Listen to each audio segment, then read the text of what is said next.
Here's a recording I found of an interview given by old Mr Beckwith for Hullbridge Riverside School, interviewed by Mrs Brightman.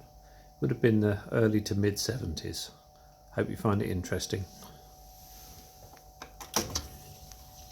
How long have you lived in Hullbridge, Mr Beckwith? 36 years. Oh, that's a long time, isn't it? It is a long time.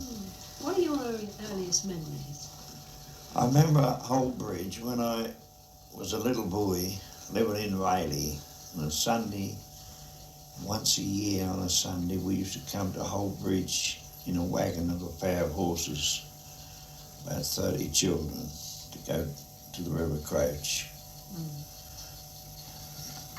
And the man used to bring us, the horseman brought us down, he used to bring his horses back to High Elms stables, feed his horses and pick us up again in the afternoon.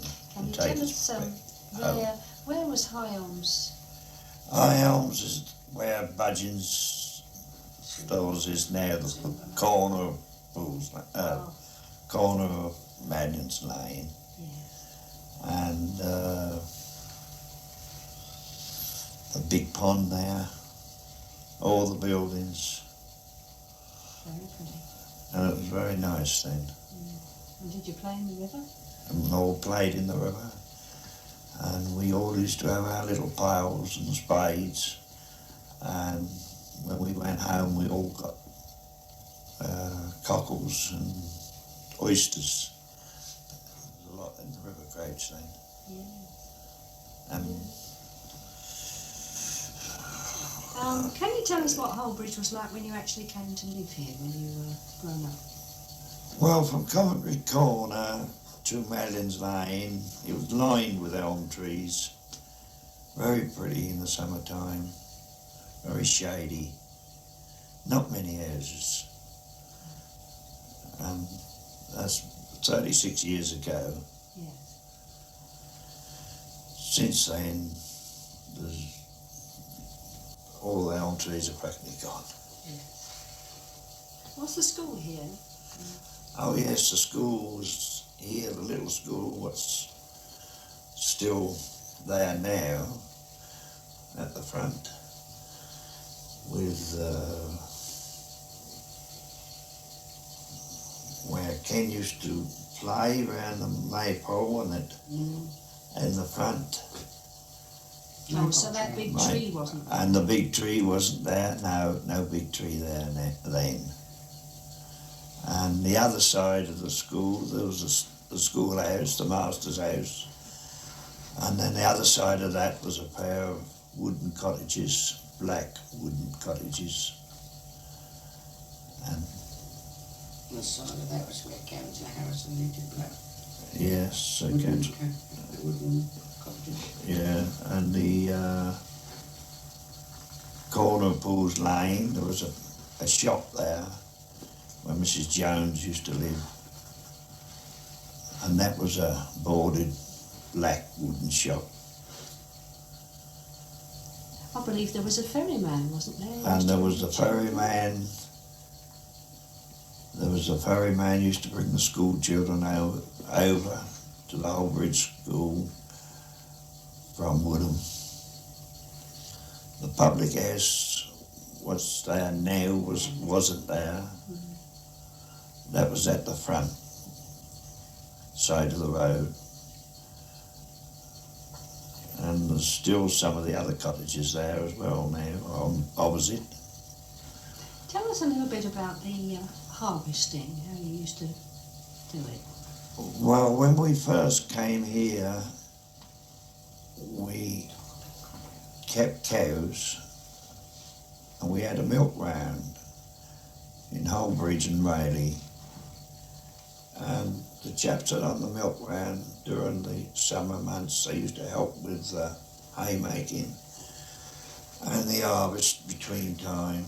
In the evening, used to work late in the evening as long as we could see to get the hay and the harvest in.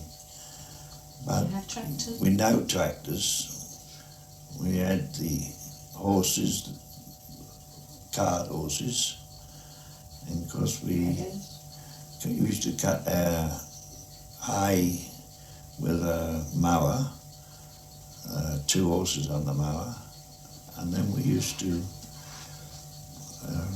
turn it with a horse, with a machine, and then we used to rake it up, cock it up, leave it cocked up in the field for about a week before we carted it. We used to cart it with the wagons and stack it all loose. No baled hay then. And during the winter time, we used to cut it out to feed the cows and the horses.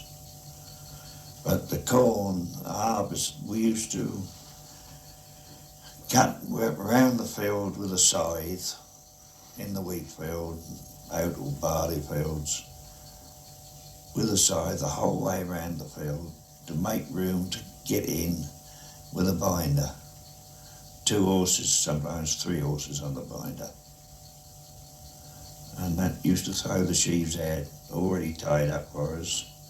We used to go along and stand them up for about a week to make sure they're dry.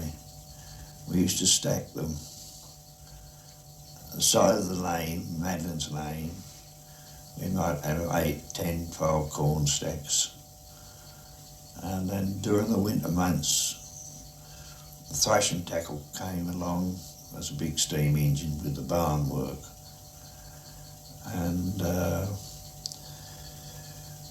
it was a job during the war to get the coal. So we used to have to find wood to help the coal out, you know. Yeah. And then we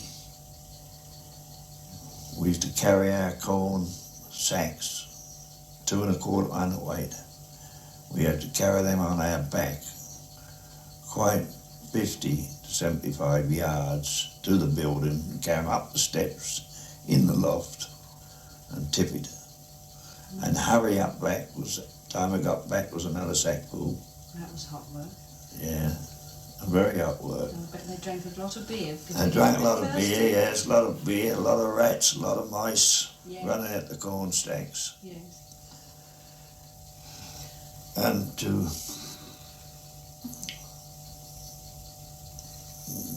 work the machine, you want several men.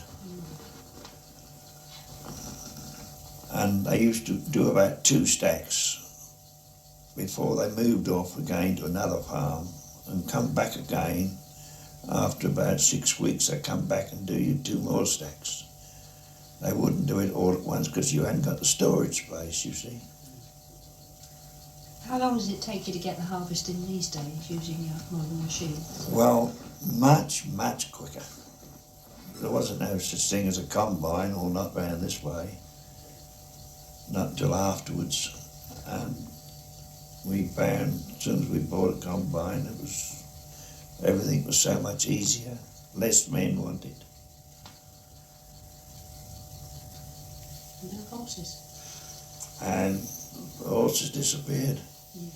Well, thank you very much, Mr Beckwith. Very kind of you. I hope you enjoyed listening to that as much as I did. Sorry it was so short, but there we are.